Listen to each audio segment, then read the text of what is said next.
This will only change if we undergo a radical self-survey as individuals and as a culture and start thinking about what we want. And do you know what? Although there will be sacrifice for ordinary people in order to bring about a new world, all change requires sacrifice. You know that already from your own life. It's not going to be worse in the long run. I believe that you won't be able to change the world using the systems that are already in place and pursuing the agenda of those that are already powerful.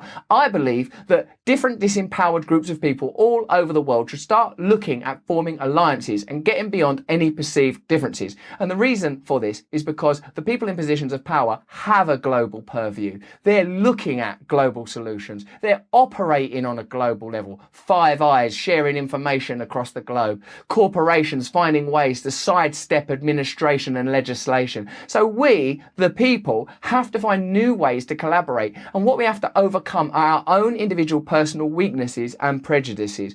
There's not an expectation that you or I will be perfect. Neither of us are.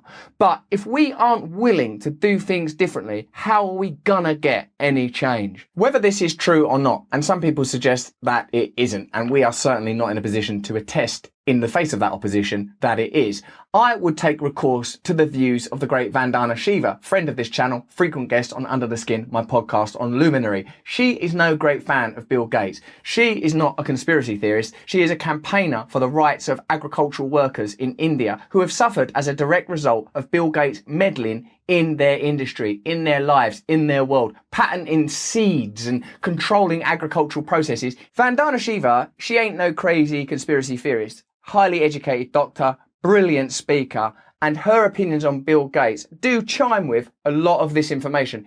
The particular issue of the Monty Burns style, why don't we control the sun? Who's to say? Forbes said it was true. Some people said it's not true. Weather manipulation. We know that it's going on. We don't know to what degree. I'm not interested in conspiracy theory. I'm interested in conspiracy fact. I've got no time for crazy stuff that can't be proven. Not when there's so much stuff, as Snowden says, that's empirically, demonstrably going on in plain sight. The stuff that we know is enough for us to collectively demand change. Widespread research into the efficacy of solar geoengineering has been stalled for years due to controversy.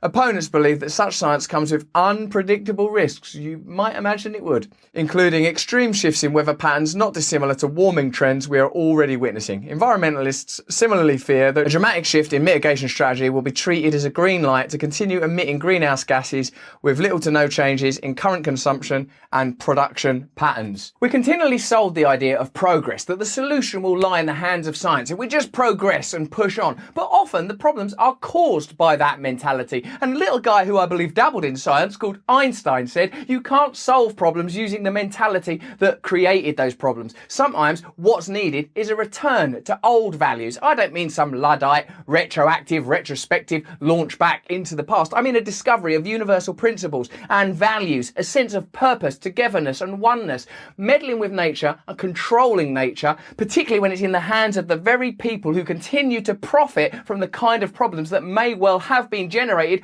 by them in the first place. Think of examples where a problem's been caused by scientific exploration. Oh, now science solves the problem. I'm not an anti-science person. I'm not an idiot. We're talking to you using great technological innovation. I embrace human innovation, whether it's artistic, scientific, or architectural, or cultural, or theological, or theoretical, whatever kind. It's enjoyable to grow forward.